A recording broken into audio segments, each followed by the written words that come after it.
Getting back into Genesis where I left off at 12.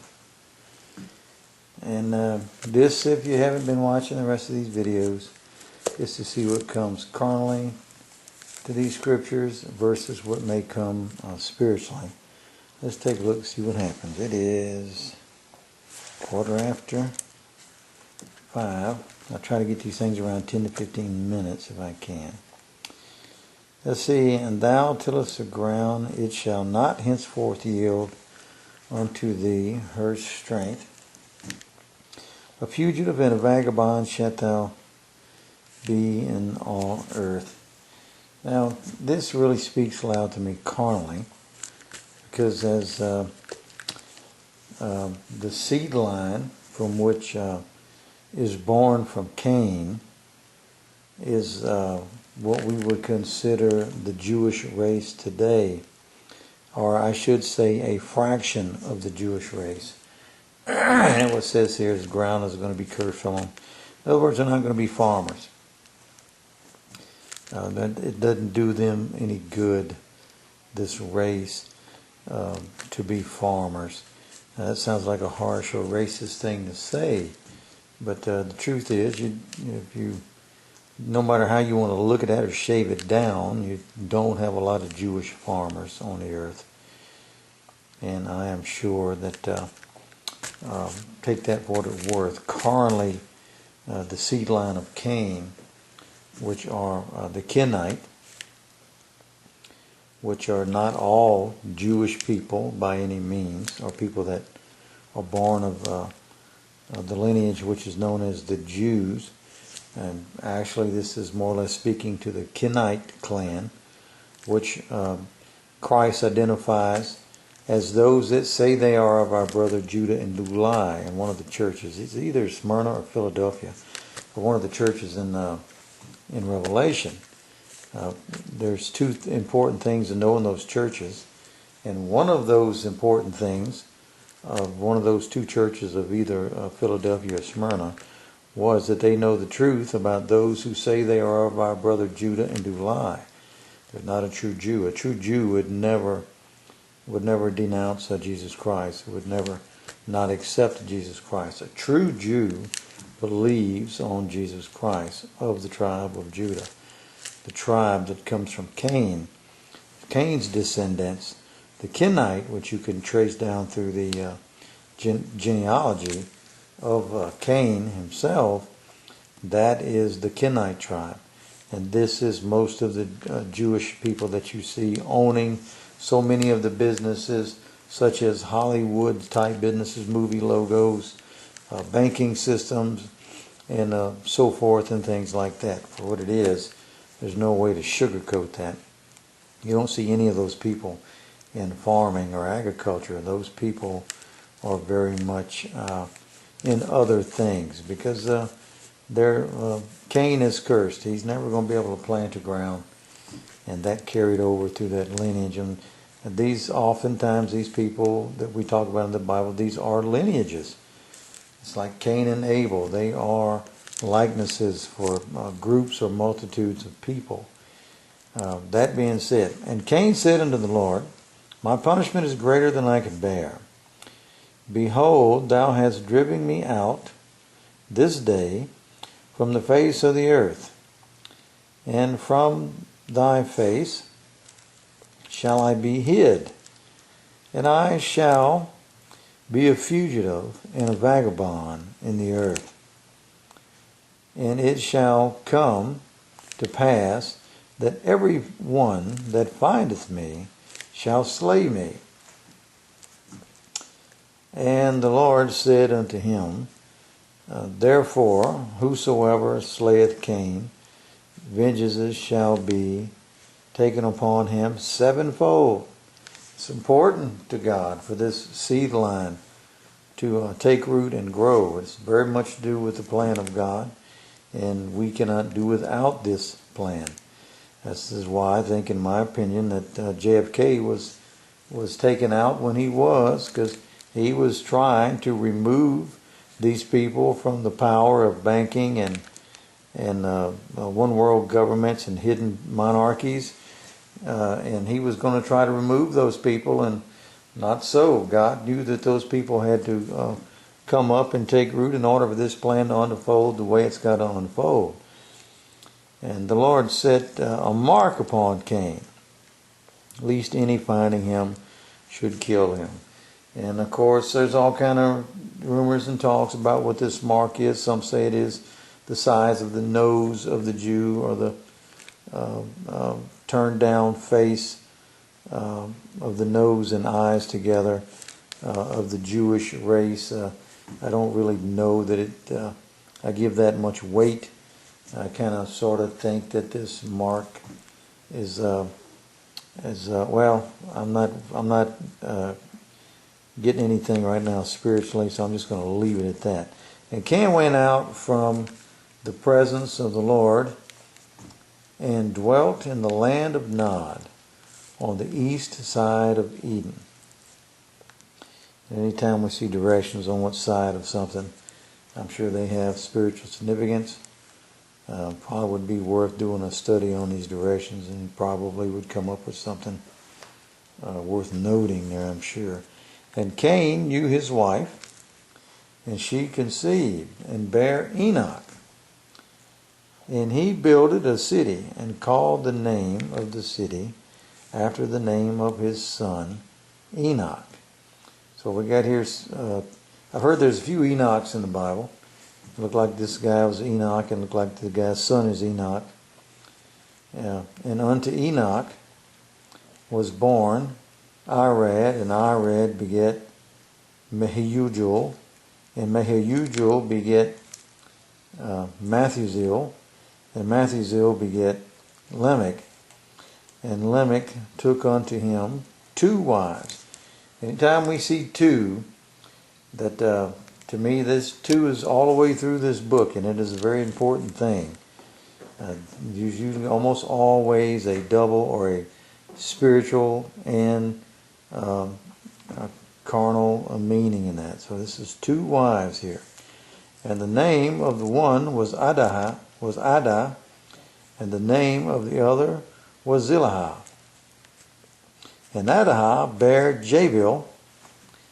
He was the father of such as dwell in tents, and of such as have cattle. Probably some spiritual significance in this cattle thing, and maybe even in the tents too. But like I said, nothing coming to me now, spiritually at least anyway. So we're going to look at that just carnally for tents and cattle. And his brother's name was Jabal. He was the father of all such as handle the harp and organ. Funny thing, I was reading somewhere, I think it was, I can't remember the book, but it had a list of like 5 instruments. And you know, sometimes the Bible keeps repeating that statement 3 or 4 times. Well, I noticed one of the times out of the 4 or 5 times, it missed something. It missed the dulcimer. It had a list of like 5 instruments, including the dulcimer. And one listing, it did not list the dulcimer. And I thought, anytime I see something like that, surely there's something, because this Bible has hidden mysteries. And I'm sure it means something. So when it mentions these specific instruments, probably means something. Let's try to find back where I was now. Lamech, hearken, and let's see. Such handle the harp and the organ. And Zillah, she also bare Tubal-Cain. Now there's a big name that a lot of secret order people, Masonics people, and Illuminatis and things like that. I see this name come up a lot in their stuff online. And instructor of every artificer of brass and iron, and the sister of Tubal-Cain was Naham. And Lamech said unto his wives, Ada and Zilmah, hear my voice, yea, wives of Lamech. Hearken unto my speech, for I have slain a man to my wounding, and a young man to my hurt. If Cain shall be avenged sevenfold, truly Lamech 70 and sevenfold. These people are in Cain's line. I'm not sure. I'm sure if we were going fast to read some more stories, we'll probably get to a more complete story of what happened here and who he's talking about, what it meant. But I'm sure we'll have to get on with some reading to figure out what this is about. And Adam knew his wife again, and she bare a son, and called his name Seth. For God said, She hath appointed me another seed instead of Abel, who Cain slew. Notice we didn't replace Cain's seed. Cain's seed is still very much going strong, as we see with his descendants sprouting out here. And to Seth, to him also there was born a son, and he called his name Enos. That's kind of similar to Enoch. But this is his son of Cain's firstborn son, but this one is Enos. Then,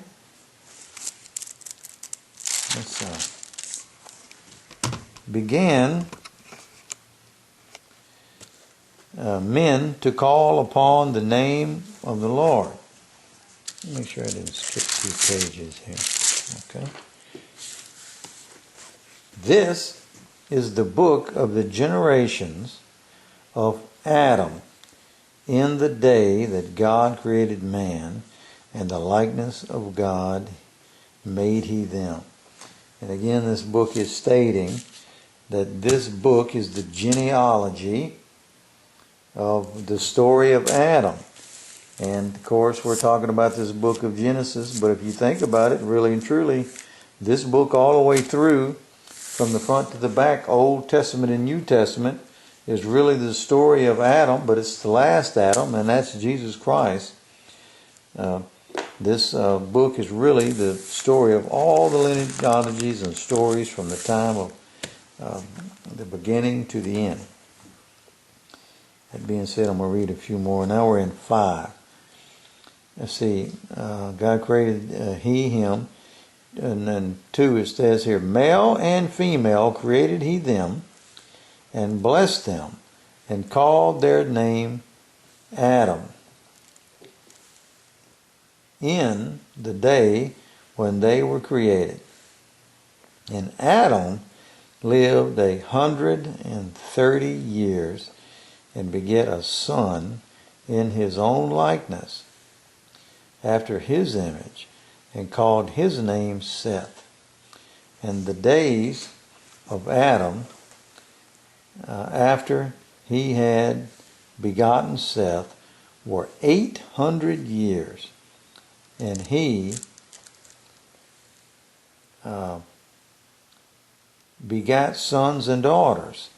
And all the days that Adam lived were 930 years, and he died. That is quite the span. I think we're going to have to end it there and pick up at 5 next time we come on. 5.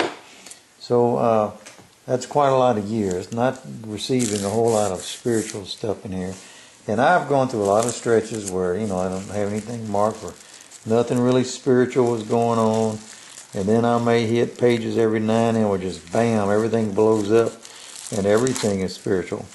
But I think it's important to read this book, not just skip to the parts that I find interesting carnally versus spiritually. But I think it's important to read the whole book.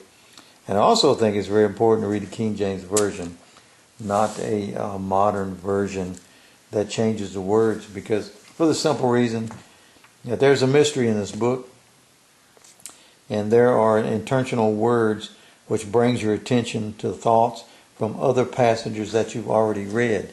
And if they change one passage and didn't change the other one, they won't be liked up to. They won't be. They won't be. You won't have the same feel for them. So I like to read the King James, the original 1611 King James version.